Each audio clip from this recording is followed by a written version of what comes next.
It was the first Category 5 hurricane to reach the Florida Panhandle. How the second major hurricane of 2018 impacted the United States. And chasing down hurricanes. The art and science of being in the eye of the storm. Why Josh Morgerman does it. This is NTWC Live.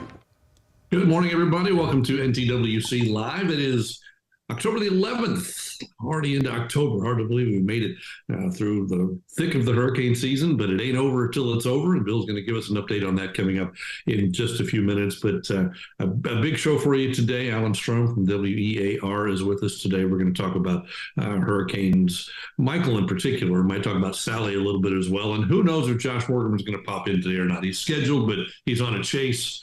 And hopefully he'll pop in at some point. We just hope he pops in somewhere at some point. At this point in the hurricane, he disappeared for 2 or 3 days. So we'll see if he can get in here with us. I want to thank our sponsors who make this event a reality week in and week out. USAA. Thank you, USAA. You're a big part of what we do with the Storm Science Network and with the National Tropical Weather Conference. And thank you for sponsoring NTWC Live each week. We appreciate that. South Padre Island Convention and Visitors Bureau will be back on South Padre Island in April, first week of April of 2024. We hope you all will join us at the Courtyard Marriott Hotel there on beautiful South Padre Island in April for live and in person with NTWC. The Weather Company. They do a lot for all of us in this business, and we appreciate the Weather Company. And finally, Weather Boy, providing scholarships. It's a contest, bringing college students in from all over the nation, providing free transportation, room and board for them to come. It's a contest. Weather Boy, we appreciate what they do to help the education of meteorology students from anywhere in the U.S. or continental U.S. or in Hawaii. We appreciate that. All right, we'll get to Alan and Hurricane Hal in just a minute, but first let's get over to Bill Reed and say good morning. And Bill, it rained at my house, it rained at your house, it rained at Hal's house. It's going to rain at Alan's house. Not going to rain at Alex's house, though. He just missed out again. Yeah, that's why you see cactus in San Antonio a lot more than you see them here. But yeah, I'll talk a bit later on the rain we're getting, and it's the tropical contribution to it, of course, and got a whole bunch of stuff going on in the tropics. And yeah, Josh, I was supposed to be introducing him so we can make up stories about him if we want, but I'll skip that. Last week he was in Taiwan.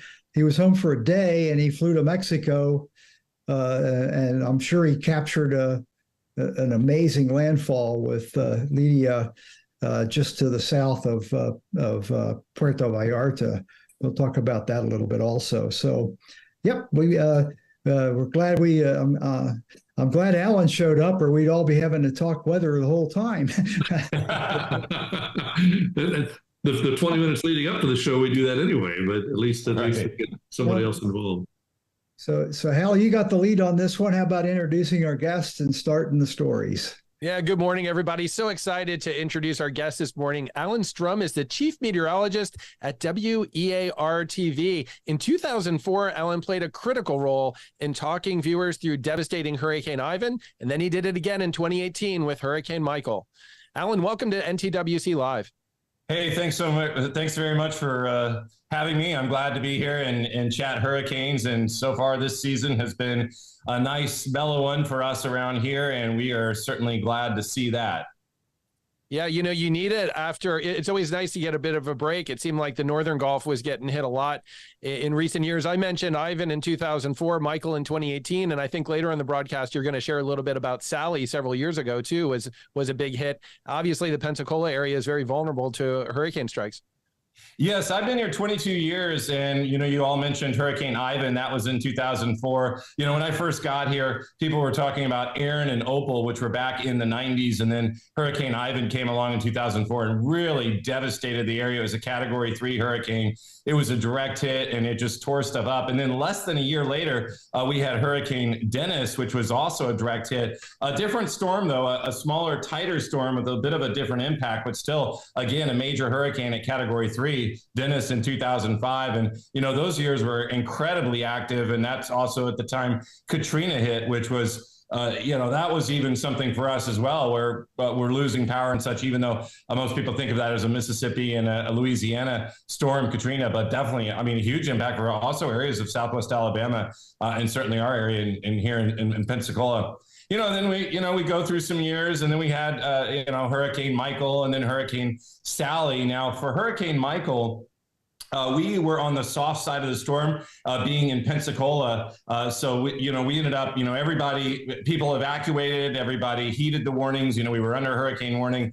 And as the storm hit, though, that was really a Panama City Beach and, Mexico Beach and those areas of the Panhandle. So when people evacuate and they ask me for advice, or I just talk to them about it, I always say, hey, look, you want to cruise to the west, go that way, because you'll be on the softer side of the storm. That's the way it works for us here across the northern Gulf Coast, as that storm's coming on shore. Because this one, as you look at that path right there from Hurricane Michael, it not only had that impact around Panama City and Mexico Beach and those areas, but also Tallahassee, and places up into Georgia. I mean, this thing was just tearing down trees as it went up through Georgia and into the Carolinas. I have a cousin who lives in North Carolina, in Greensboro, who was without power for 5 days in Greensboro, North Carolina, from Hurricane Michael. It reminds me of a story too, back from Hurricane Ivan in 2004, where we had, loss of life and tremendous loss of property and damage. And there was somebody that evacuated from the local area and went to North Carolina and ended up losing their life in a mudslide. It's like, these storms can go so far inland and have such a big impact. In thinking about Michael too, in this time of the year, I mean, here we are 5 years after Hurricane Michael. And I think back to when the advisories were first being issued on Hurricane Michael, early on in the advisories, as we remember back, we're like, oh, okay, so we've got something down there around the Yucatan, in that part of the Caribbean Sea. It looks like it's going to come up in the Gulf, and it will end up in our area as a tropical storm. All right, let's get ready for that. But everything happened so quickly with Hurricane Michael. So it's on the weekend too. So we start out with advisories from the National Hurricane Center on a Saturday, which in the news business, I think we always feel like when we're trying to get information out on a Saturday or Sunday or on the weekends, it's just processed differently by people. We don't have as many newscasts. People aren't at work talking about it. They're kind of just maybe, this time of the year, they're watching football. They're watching college football on Saturday, watching NFL on Sunday, and that's not really something people want to think about on their weekend. So Saturday, we get potential tropical cyclone, which maybe I can hit Bill Reed up on that, because that name is also difficult to explain to all of our viewers. Potential tropical cyclone. What's a cyclone? Well, a cyclone, and so on. But that started on Saturday. And then on Sunday, okay, we're expecting a tropical storm. And then on Monday, I mean, this is happening so fast.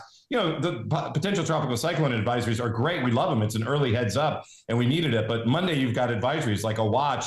And then by Monday night, we're under a hurricane warning. Then the next thing we know, we're talking about a major hurricane over the Gulf of Mexico, hitting somewhere likely within the Panhandle. And then, of course, so we go through the weekend, we get the hurricane warning, the watch in the morning Monday, and then that thing strikes on a Wednesday. Yeah, it just ramped up so much. Bill, let's go over to you. I mean, Alan brought up a good point with talking about potential tropical cyclone. It's great to get that extra heads up, but what do you think about the wording of some of these things? Is it helpful? Are there ways that we could improve that? That's kind of a good question. I remember that was implemented after I retired, but we were in discussions on it, and I think a lot of people were uncomfortable. So we have to coordinate that. That affects all the other countries in the region, including the Caribbean and Canada. My preference would have been take a bite out of the apple and say potential tropical storm, whatever the next name would be. I think people might glom onto that a lot better than potential tropical storm. But I agree. Yeah, I think that the name... You guys that are still in the working world on there would you might want to if people are having problems with that still, might want to like Dan Brown would be a good person to let know, because he was the leader on performing that thing. But you're right, it's incredibly useful that if we didn't do that, then you wouldn't have had anything out on this thing on Michael until it was already in the Gulf of Mexico and things were happening quick. Right. And I agree. I think having that early heads up, not just people looking at model data, but actually throwing out a forecast track that's official from the National Hurricane Center with a PTC, potential tropical cyclone, is wonderful. It's a wonderful early heads up. But we, in the amount of time we have to pass this along on the news and in the way we do things, like actually going through the explainer every time. And we do. I mean, I can ask 100 people, you just go around town and ask 100 people, what's a potential tropical cyclone? I would think there might be one or two that would know. They're savvy around here somewhat, but it's just not something that sticks. And I think potential tropical storm, I think that's a better name. And I did talk to Jamie Rome, from the National Hurricane Center about it. We had a chat, and some of the bounce back is, well, we don't want to call that in case it doesn't become a tropical storm. I don't know. If it doesn't become it, then we'll just say, hey, it didn't become the tropical storm. That's okay. Sometimes we say it's going to rain and, it doesn't rain, or vice versa. And that's just kind of the way it goes. But yeah, I think the whole naming of it, and the fact that people don't, they just don't know what a cyclone is. That's something that happens in another part of the world, Exactly. Right. Yeah. Alan, I had a question for you. You mentioned how people consume media different on the weekends. Do you adapt to that? Are there different ways that you'll forecast? Will you focus more on social media, for example, on the weekends compared to weekdays? Or do you always communicate the same, whether it's a weekend or a weekday? I think that in the case where we've got something serious going on, what we'll do is we'll just add. So let's say on the actual television, on broadcasting, we'll add in, say, cut-ins at the top of the hour, or maybe if football, I work for an ABC affiliate. We also own an NBC affiliate in the market. It's Sinclair Broadcast Group. And we'll actually say during football, we might pick a network break to cover up and say what's going on, or there's little opportunities we can use on air to push that out. It's hard to remember back in this case, but I want to say, with a Saturday, we've already got our staff in place. So the meetings and such that you have on a Friday aren't really happening on a Saturday. So whomever's there working on the Saturday is there working and kind of making those decisions. And, potential tropical cyclone. I doubt we did anything additional on that Saturday with a potential tropical cyclone. Okay, we got this. We'll include it in our newscast and go on. But that's something that really, at that time, though, we didn't know how severe the situation was going to end up being, but, maybe it is something, hey, this is, we needed to get that out more. Social media, we pretty much, we're tossing it out there it's getting out there on social media either way, and we use our website our TV station's website, and then we post that on Facebook, Instagram, X, and so on. And then on our personal ones, we do as well. Yeah, I think you, especially with Michael, that at those first advisories, there was nothing in the guidance or the human interaction with the forecast that was indicating we were going to have a major hurricane develop out of this. There was some negative factors such as shear and proximity of dry air that were even the models were picking up on, that were retarding any kind of development. And my experience has been, until you throw the H word out there, people are not going to take it seriously, even though I get mad when they say Justa on a tropical storm. That's not its name, but yeah, right. It is that was one of the big challenges with Michael, and I think it was a challenge with Harvey, and it's a reminder that the Gulf of Mexico is a location for these rapid intensifiers, and until we get much better at long lead time for rapid intensification, that's always going to be a challenge. Alan, do you feel like a lot of people had left their guard down with Michael because we were already so far into October? I don't think so. In our area, I think everybody took it very seriously, and most people left, when they saw a major hurricane, pardon me, they left the area and evacuated. Not everybody, but a lot of people did, and it didn't end up being our storm. It ended up being a storm toward, the Mexico Beach, Panama City Beach area. But I think maybe kind of to answer your question in a different way for the folks over there, that is an area that really hadn't been hit, they hadn't had anything clean up that area, so to speak, in a long, long time. Decades. So I think for those folks, maybe the people that had lived there a long time, they just weren't really as familiar with what a storm like that can do. And so a lot of people decided to stay. And, you go, after Hurricane Michael hit, you drive down Mexico Beach. I mean, there are just foundations there where these houses and such were just washed away. And there were people inside that didn't make it. A lot of people died in that hurricane. So I wonder, I kind of hate to speak for the people over there. I don't want to say like they're unaware of the hurricanes or what to expect, but that's just a vibe I got, that maybe that was an area that hadn't been hit in so long that they weren't really sure what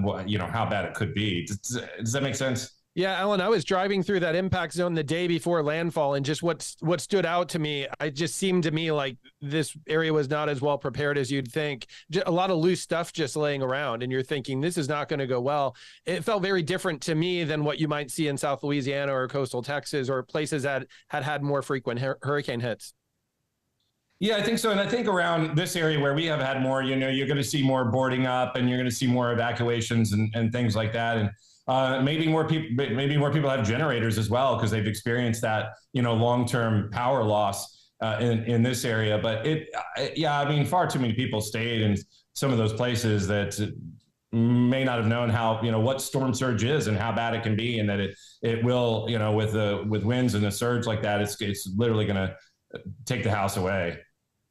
Alan, you talked about the impact of the ingredients starting to come together on the weekend when people might be less in touch with media and social media and less in tune in what's happening. So maybe a bit of an unfortunate timing. As I recall, I've read some things about Opal's timing. Now, Opal being in the mid-90s, that also, did that not really ramp up more late at night? And I read some things about Opal's timing. Bill, you may have some insights on that, but that was another Florida Panhandle hurricane. And I think just when that ramped up, a lot of people were not in tune to the media from what I remember reading. They were all watching the end game of the O.J. Simpson trial. That's right. That was released that night, right? That morning there were no media at the Hurricane Center. It's incredible. You had a major hurricane approaching the U.S. coastline, and there was no media attention on it at all. I was working over here at Houston, and there was no calls. Nobody was interested in it. They were all watching the OJ trial. But we got very lucky with Opal as it intensified very rapidly, was approaching Cat 5 south of New Orleans, and it weakened just about as rapidly leading up to landfall, or we would have had an incredible catastrophe. Bill, didn't it really ramp up later in the evening? And like you said, people were fixated on the O.J. Simpson thing, but then it kind of dropped off quickly after midnight, right? Is that correct? It's something like that. Yeah, I think it was like a Category 1 at the 4 o'clock advisory. So it was sometime in the overnight hours that it increased, did the rapid deepening. The biggest impact from Opal, would that have been east of Pensacola and west of Panama City? Yeah, I think so. Yeah. Yeah, there was yes. There's now a beach here on one of our barrier islands that's referred to as Opal Beach. So it was a little bit east of Pensacola, Navarre area, and then certainly west of Panama City. Yeah, that makes sense. And then, Alan, you mentioned obviously working through Ivan. I wanted to ask you, could you walk us through a timeline before, during, and after Ivan, kind of what was going on with your forecasting, what you were doing, and then kind of what the communication was like with the public? Let's start before Ivan. As you're seeing Ivan approach the northern Gulf Coast, what are you doing? What does your communication look, and how are people taking the advisories? Yeah, and that was in 2004. And in 04 and 05, we had incredibly busy hurricane seasons. So it felt like we were watching one after another. And then that started as a tropical wave. Ivan was a wave off the coast of Africa. And latitudinally, it was a very southern sort of storm that kind of it was well to the south. Then it swung up through the Caribbean Sea. So we had it, unlike with Sally and Michael, this one we were watching for, we had such good lead time. And in fact, if you look back at the cones, which back then were a lot wider, the cones from the NHC were a lot wider than they're really, the forecast for that was really pretty good. And that's back in 2004. It swung up through the Caribbean Sea. So we're watching it. It's coming up toward the Gulf of Mexico. Everyone's thinking, oh, Aaron and Opal, this is what happened in Aaron and Opal. All right, we need to get ready. So everybody's getting ready. And then a lot of people evacuated. We didn't have the traffic problem that we did back in Aaron and Opal. I wasn't here for those, but people were able to get out and get, evacuate. And then, gas runs out. So, the storm hasn't even hit. There's no fuel around. The place starts to become kind of a ghost town. We've got a pretty good idea that it's headed this way. Your gas tank is full. You've got whatever you need. Everyone seemed to be fairly ready. And then, it was, here comes a major hurricane. It was a long, long night. So you still have those people like Mexico Beach that are staying in flood zones and staying in houses and areas that, they shouldn't have been in. They didn't know, but they shouldn't have been there. So back then, too, a lot of our, we're not using social media in 2004 like we are today.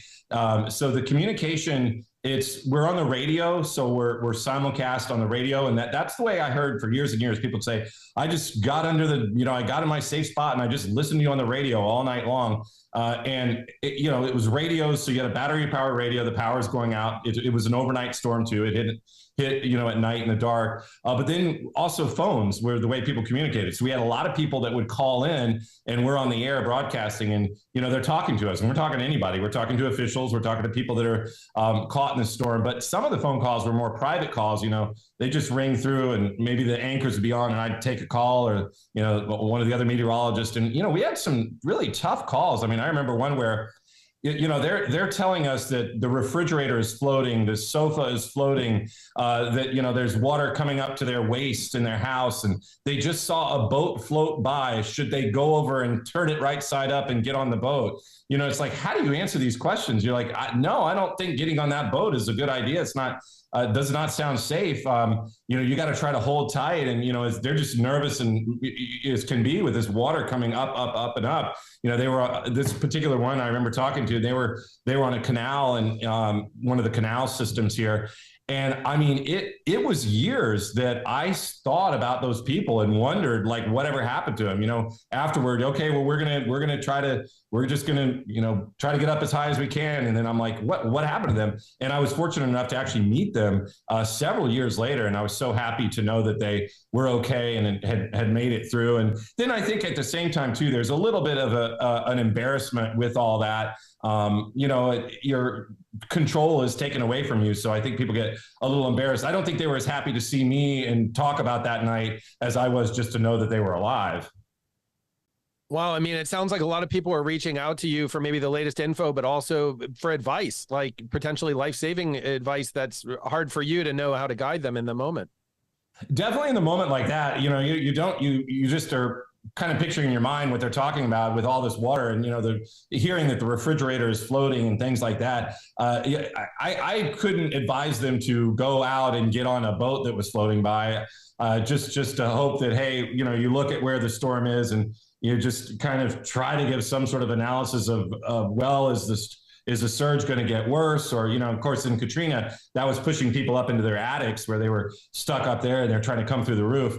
But, you try to give some idea. And, with Hurricane Sally, and I think the communication shifts now from a phone call to this TV station. I mean, we rarely take phone calls at all anymore. To now, when I'm on the air, a lot of times I'll say, hey, email me, because I can see it sitting right there and it's just popping up, and email me and I'll try to answer your question over the air just directly to the person, because somebody else may have the same question, or they can do it on X, Twitter, and send some sort of question or information like that, and I can pass it along. I personally am not a Facebook Messenger person. If there's way too much, the volume of it is too much for me to use Messenger. So I'm not on that, but Twitter seems to be a little bit of a different ballgame too. That or email, if somebody really has a question, hey, the best thing, email me. And they're using their phones, and and now it seems like too with cell phones, the towers were able to. The cell phones are holding up longer. Power goes out, but the cell phones are still working for much longer. Ellen, it sounds like your preferred communication has now shifted to sending you an email, and then you can say, hey, I've gotten 8 emails about the same topic. Let me address that on camera, kind of thing. Totally. Yeah. That's my favorite way to do it. And that's the way, and then they can just go on and send, they just send an email, and then I can just kind of have a conversation with them. We've been talking a lot about Hurricane Ivan. Bill, what was it like for you watching Ivan approach the northern Gulf Coast there at night from the National Hurricane Center? Well, actually, I was still at the office here in League City as the MIC. So I was there because there's a lot of backup procedures and protocol that have been improved on since then, but it was complicated. So we had to be ready if some of the offices west of Mobile, for example, went out. We would have to be ready to take on some of their job. But the interesting thing I had with Ivan when it was entering the Gulf is I was in frequent conversation with a captain of a Royal Caribbean cruise ship who was trying to feather his way around the backside of it. I'm sure there were a lot of seasick passengers on that trip. Wow, that's fascinating. So they were in direct communication with you about the forecast and conditions they could expect? Yeah, I thought they had their own meteorological service. I know they do now, but apparently they didn't back then, I guess. And how they got our number, I don't know. But the way sometimes those things work. Bill, sorry I messed up your timeline. So when did you go to the NHC? 2007. Okay, so 3 years after Ivan. I was there for about five months as in an acting role, and then I was thankfully given the job of director right after that in 2008. Yeah, fascinating. Y'all, this has been a great discussion, Alan. We've really enjoyed your insights. It's 10:25. I think we're going to go over to a sponsor update from Tim and then a tropical update from Bill. Tim, let's go over to you. Yeah, let's do that. Let's thank, first of all, the folks who make these webcasts a possibility each and every week, the podcast and everything else. And of course, first and foremost is USAA. My goodness. We went to USAA years ago with this idea, and they jumped on board, and they've been back year after year after year. And we appreciate it, not only for sponsoring NTWC Live, the National Tropical Weather Conference, and most of the activities we do with the Storm Science Network, the kind of the parent group of NTWC. So we really appreciate USAA for being there and understanding the value of getting the word out and just getting people better prepared during hurricane season. So thanks to USAA. South Padre Island, the Convention and Visitors Bureau, that's been the host for the National Tropical Weather Conference since the very beginning. We've been at South Padre Island for a long time now. We're at our third hotel. We started at the Isla Grande, then at the Hilton. We're now at the brand new sparkling Courtyard by Marriott, and it's a great place. So thanks to SPI CVB for keeping the welcome mat open for us and bringing us in each year. We'll be back there in April, so we'll see you there then. Hope everybody's in there with us, especially for the hospitality suite. That's part of the whole thing. The weather company, thanks to the weather company, they provide the graphic systems for a lot of TV stations around the nation, and they do some amazing things, some innovative ways of showing not just daily weather, but tropical weather in particular. So we appreciate all they do. And Weather Boy, joined us a couple of years ago. And they came in and they said they wanted to bring college students in and kind of enlighten the next generation, allow those college students to be up close and personal with people like Bill Reed and Dr. Hal Needham and Alan Strum and Josh Morgerman and Dan Brown and Phil Klotzbach, and let them sit and have one-on-one conversations with them. And so Weather Boy provides, we do a contest. And you can see more about that on our website, Trip to the Tropics. So if you're a college student, you want to come to the National Tropical Weather Conference, Weather Boy might just pay your way. Enter the contest. We'll see if we can get you there. So really important. A lot of other sponsors, but they're the ones who really make this event a possibility week in and week out. So thanks to all of them. All right. There is, October, you think things are starting to wind down, but that is not the case this year. I've been afraid to say on the air that, hey, we've made it to October. We've gotten through the thick of it because, Bill, there's still a lot going on. Yeah, you'd never live it down if you said that, and then one came in after that. That would be your legacy. The one we don't want. Exactly. What's going on? Well, first a question: are we going to have our third time's a charm with Isaac's Revenge from your local brewery? Yes, we might even get a can that has that on it. That's the 5x5 Brewing Company. They've sponsored our legacy beer at the hospitality suite. Yeah, 5x5 Brewing, and they call it Isaac's Revenge. And you can kind of think about that for a little bit, see if you can figure out what it means. Bill, I know you know. Yeah, it was actually very good, to tell you. And I promise this year I won't regale the students with stories about walking through miles of floodwaters to put out the forecast back in the.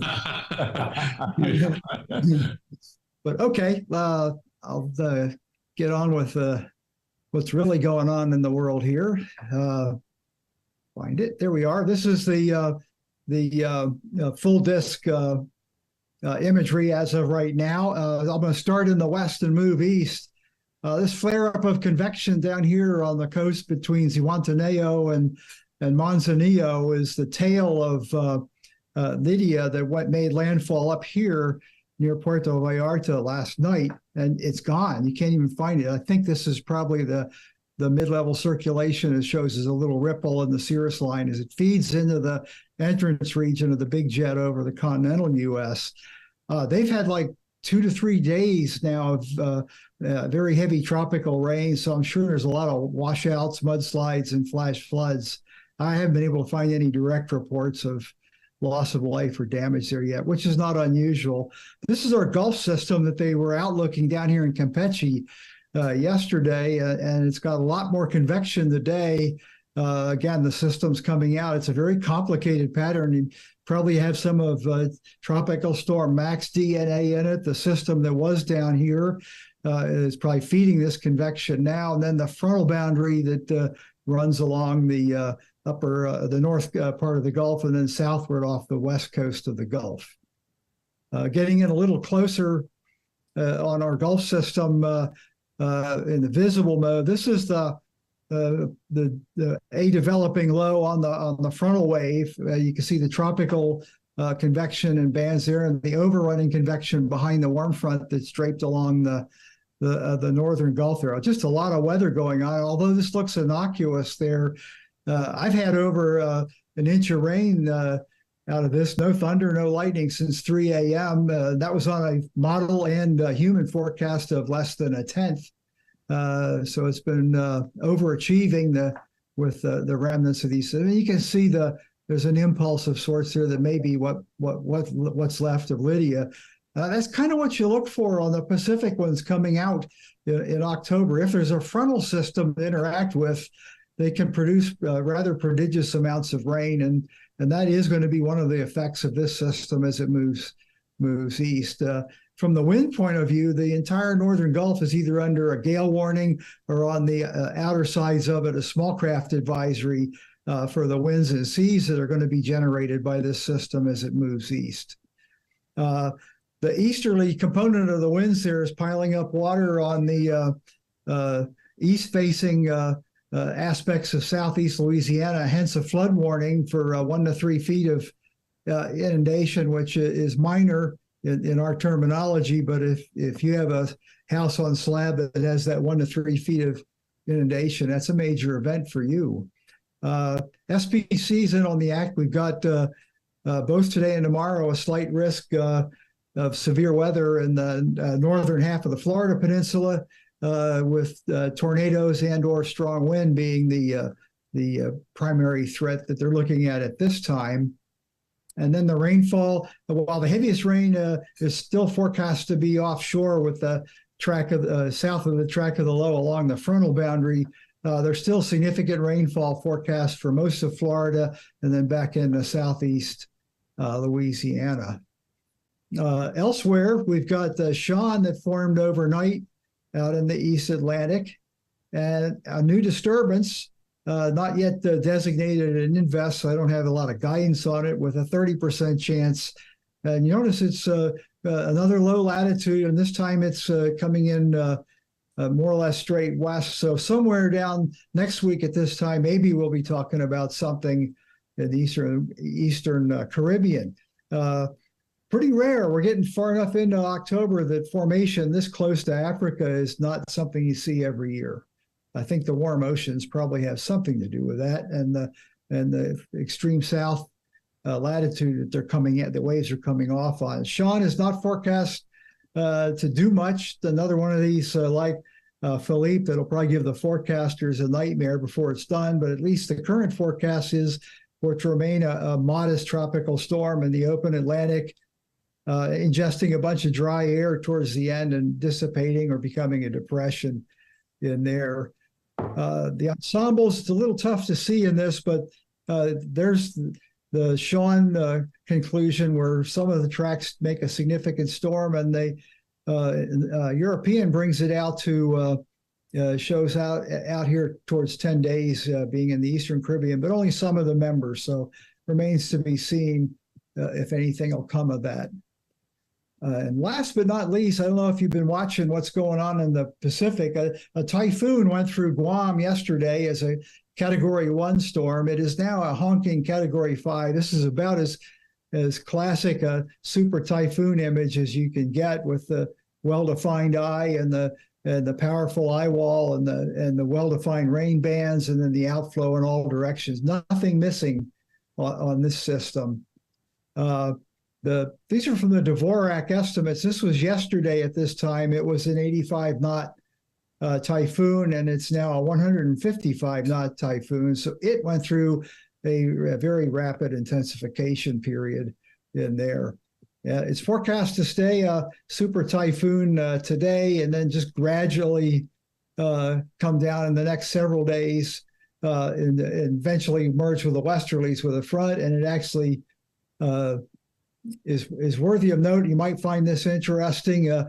Here it is down here in the Western Pacific, and if you follow the forecast from the model here, it eventually merges it about in this time frame here on Friday or Saturday, merges with a frontal zone, and rapidly goes east, and then bombs out as a strong Gulf of Alaska extratropical cyclone. Wouldn't surprise me if that verifies that it has hurricane force winds associated with it. So there, in a nutshell, is a whole bunch of junk going on in October in the tropics, and any questions or comments on that are welcome. That's a lot happening. It's amazing that, we should be winding down, and we're not, at least in our part of the world. Fortunately, things are somewhat quiet in our part of the world, but geez, that's a lot. And that last system you see coming off Africa, headed straight west. The models are not seeing much on that yet, but have we seen something down there this late in the season make it all the way into the Caribbean and the Gulf, Bill, that you can recall? I'm sure the answer is yes, but I can't tell you which one. I haven't really followed those that much. Especially, most of the ones in October that have affected Florida, for example, are ones that form in the Western Caribbean.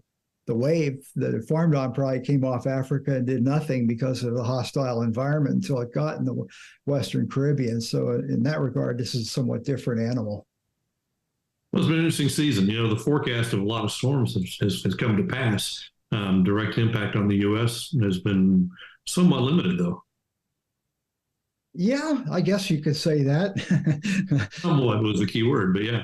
Big Ben of Florida would probably beg to differ with Idalia. Yes, of course.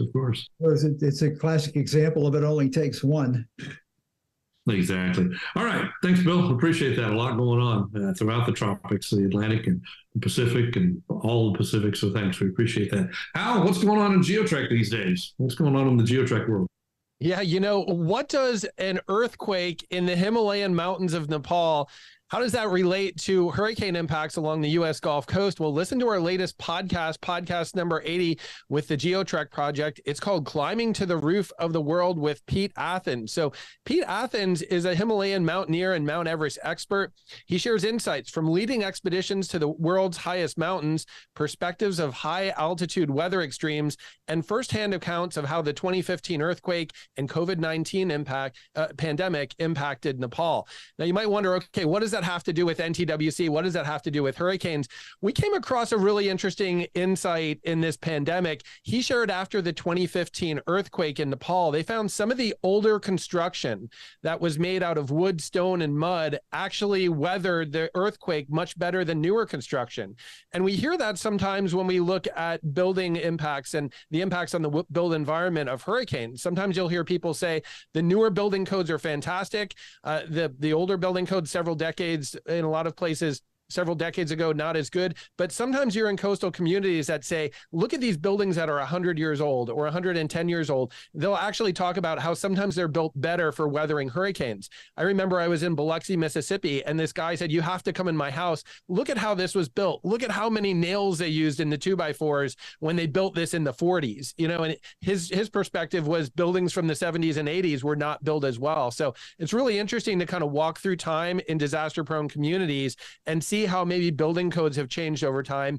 In general, we think newer construction is built better. That's not always the case. And so this was an insight that came out of podcast number 80 with the GeoTrek project that I thought, really relates to building in hurricane country as well. You can find the GeoTrek podcast wherever you listen to podcasts, Spotify, Apple, anything like that. It's called GeoTrek, GeoTrek. We're all about exploring the world and sharing these stories related to extreme weather and natural disasters that are not shared on the mainstream media.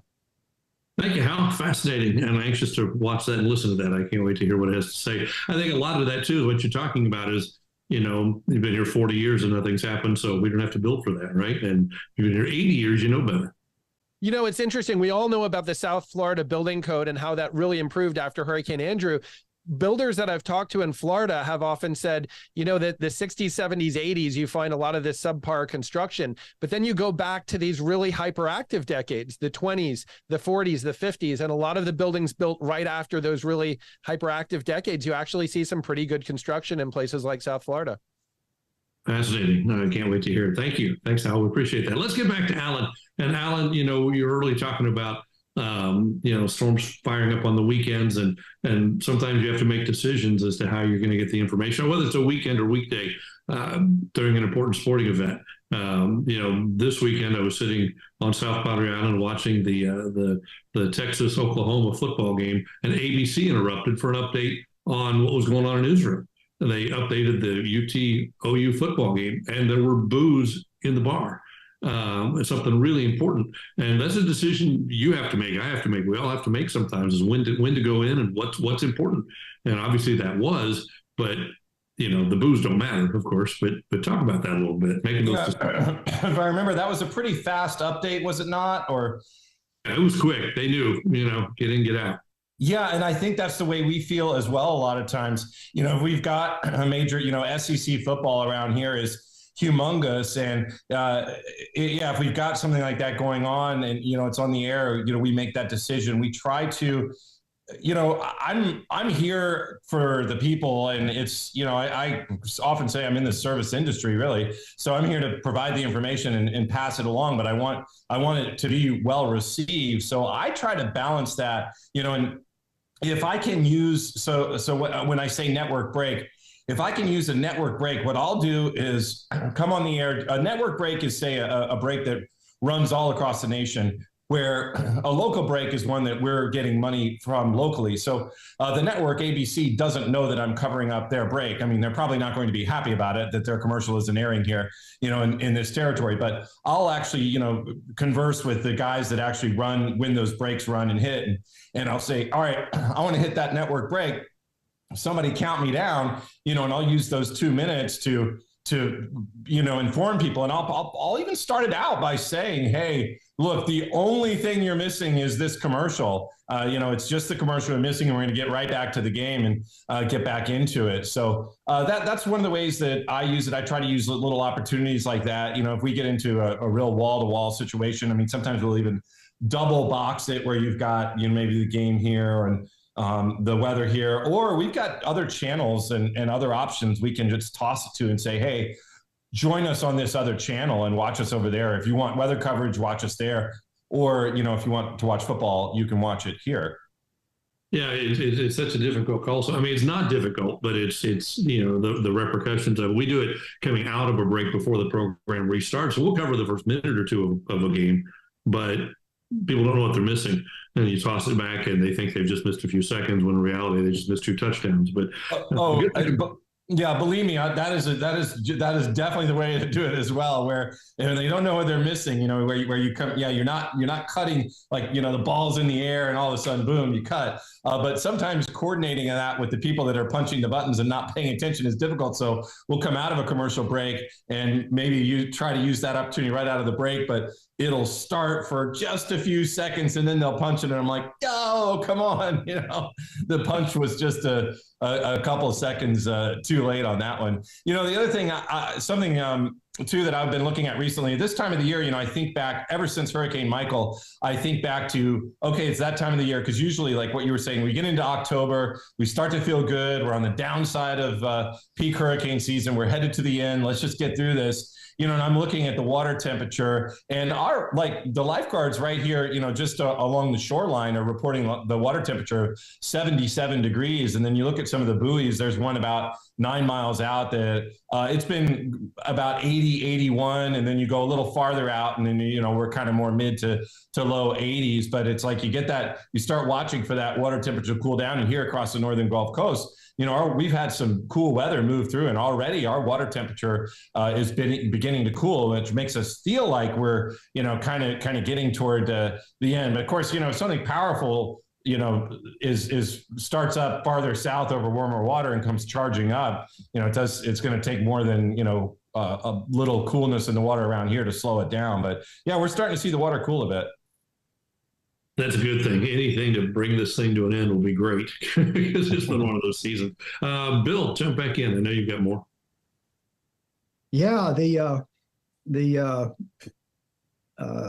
water temperature thing there. I would always look for about 2 or 3 of these fronts to come through before we really get the water temperature tamped back down where it belongs. So I guess we're going to just have to wait and rely on the weather pattern. I mean, the westerlies are well entrenched across the southern United States, northern Gulf. If that stays that way, we're in good shape. But do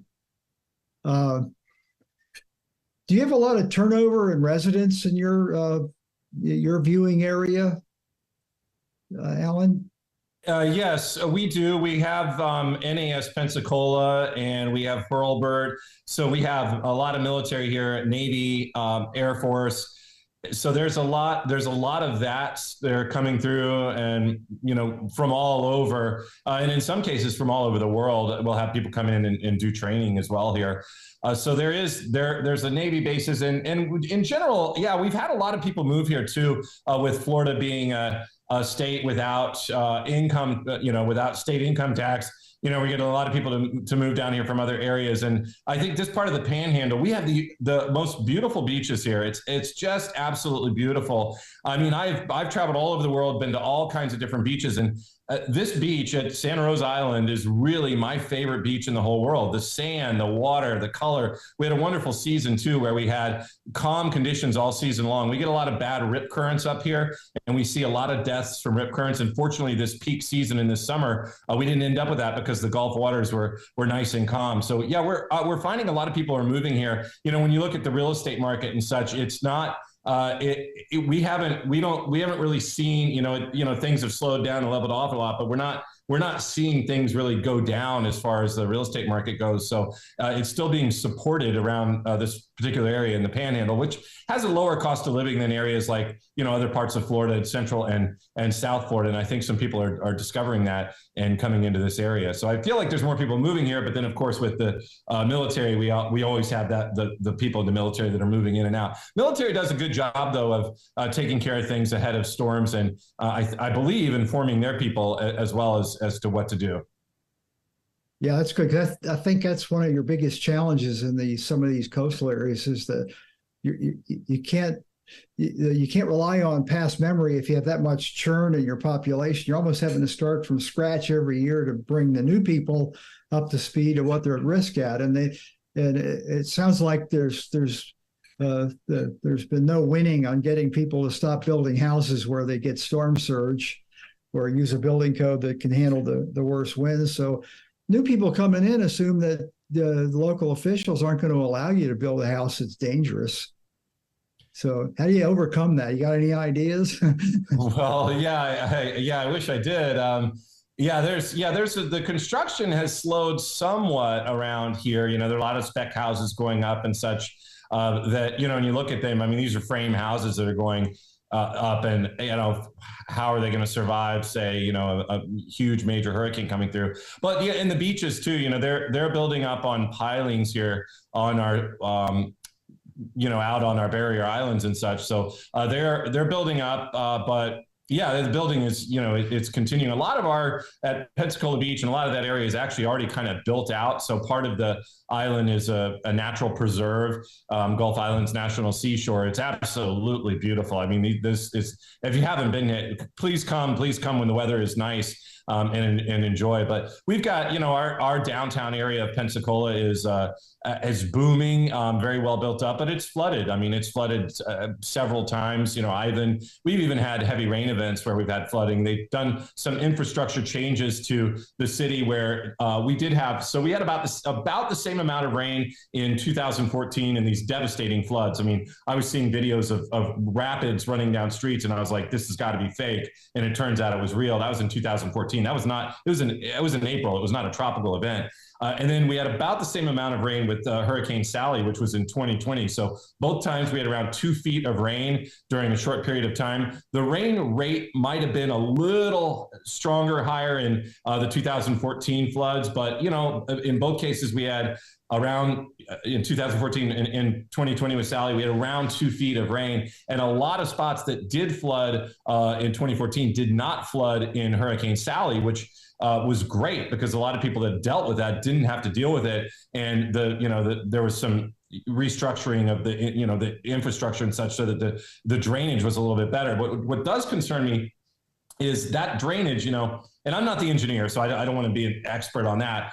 But that's those rain events, and Sally was a big rain event. It was a Category 2 hurricane, but that water has a place to go. If we had a huge, say, Hurricane Michael coming up here and a big surge in the bays, where is that water? It's going to be battling the surge, and I think even though we've improved the way the drainage is, with a huge surge around here, we may end up seeing again some of the flooding problems that we had seen previously.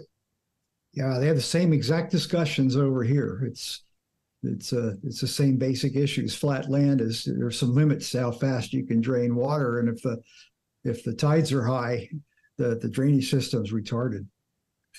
Yeah, and our tides, I guess you might have a little more of a dominant tide there, as we're on about the same.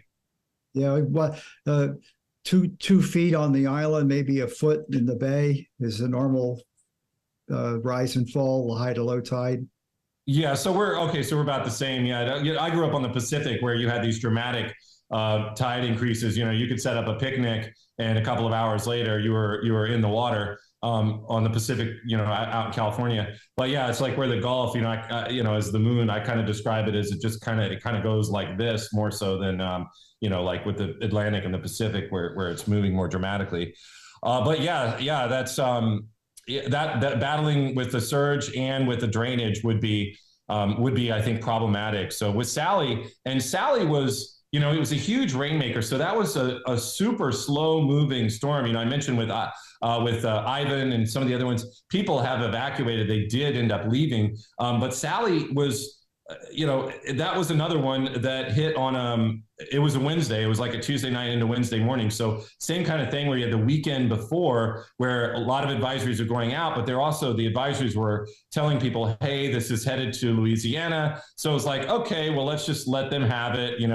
That's we around here, well, the people, not me, but the people around here will say, yes, Texas, you guys can have it. Louisiana, you guys can have it. We are happy to send the storms your way. But I mean that kind of kidding. We don't want anybody to see anything devastating like that. But Sally, it was, here we are with the advisors over the weekend thinking this thing's going to Louisiana. Now, it surprised people. It never surprised me. I mean, something like that isn't going to surprise me. I feel like I've watched these events and it's just a slow mover. I mean, when the thing's moving barely, a few miles per hour, or just almost stationary out there, it has the opportunity to move. And then we're in the cone, but then that hurricane warning for Sally was issued on Monday at 4:00 in the afternoon, and then it ends up hitting on Wednesday morning. I think my timing is right on all that, but that ends up really kind of shifting quite a bit. And it's a category. It's not a major, it's a Category 2 hurricane, and folks, nobody left. I mean, everybody stayed. And I mean, in one case, I had somebody who was newer to town and said, hey, this was worse than Hurricane Ivan. And I'm like, well, you weren't here during Hurricane Ivan. it wasn't worse, but yes, it was bad. And it was a long, scary night for a lot of people that were just riding out Hurricane Sally, thinking it wasn't going to come here. And they just really weren't ready for it. But also like with the power company and the utilities, everything, that process seems much faster than back in the mid 2000s, back in 04 and 05. It seemed like it took a lot longer to get, power and utilities back up and running. I mean, after Sally, it seemed like people were up and running pretty quickly and getting back to their daily routines and their daily lives. And then just having to deal with the cleanup and whatever damage they might have had at their home. Yeah. A lot of great lessons were taught in the 2004 season when you had the multiple hurricanes hit Florida there, and a lot of the other Gulf Coast states and perhaps even up the East Coast have copied what Florida did in changes in how they operate.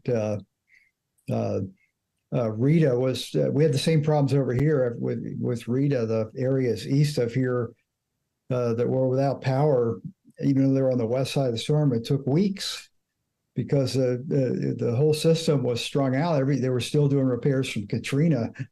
So now they've got the inter agreements between the states. People are coming in from far, far away, even the Midwest, to help put Humpty Dumpty back together. And I think that's what you described is showing the results of that effort. Guys, talking about evacuation, Alan, I wanted to ask you before, you said you'll often encourage people to evacuate west so they can get more on the weaker side of the storm in general. Obviously, the I-10 corridor is a high volume corridor moving east to west in your area. Do you ever encourage people as well to evacuate to the north? Obviously, the roads would be smaller, less services, but it's more rural. Is there wisdom in that, or do you feel like it's better to keep them along the I-10 corridor? The I-10 corridor, so we have I-10 that runs, east-west right through the Panhandle. And then to get to the next interstate, you have to go pretty far north up into Alabama. And you've got Interstate 65 that kind of runs it on the map. It kind of looks like this, if you will, or maybe the other way. I'm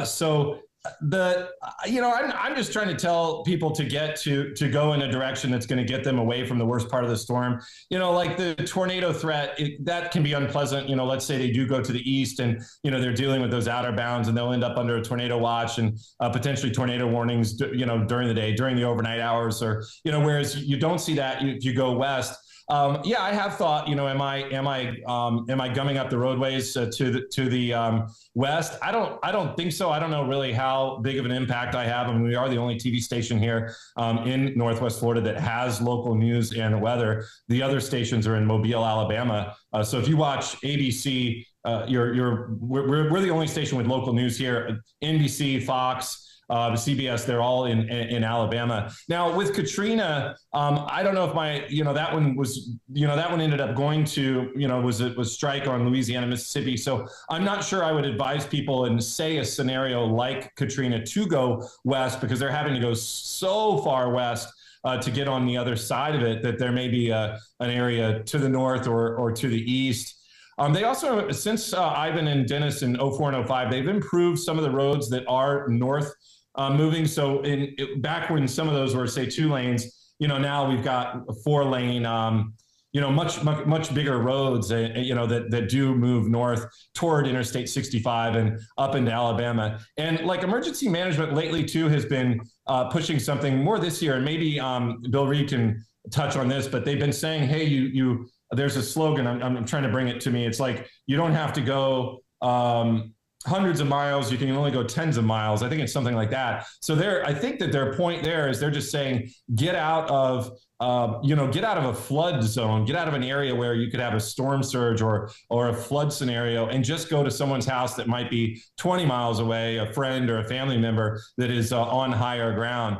I mean, for me, and having lived through these things, I'm like, who wants to stay through the power outages and the mess? And just go, if you can and you're able and capable, just go somewhere like far enough away that you can go and just be comfortable until it passes. I mean, that's what I tell my family and my close friends, and the viewers as well. I mean, I'm not keeping any secrets from anybody. I tell everybody anything. But yeah, I mean, I'll tell my family stuff. Just go if it's coming here. go west, just get out of it, find somewhere comfortable, leave me alone for a while, and we'll talk later. Yeah, we kind of use a catchphrase, run from the water, hide from the wind. But during my term as director, there was still a lot of reluctance to officially shelter people in close, because they couldn't certify the buildings as storm ready. They couldn't certify they would withhold it, and nothing would be.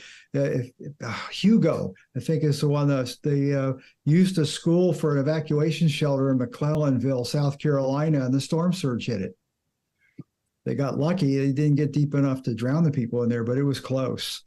And for a long while, there was very, very reluctant to have any official sheltering. Red Cross wouldn't open any shelter. So the more your population density is of the people you need to move, the harder it is to.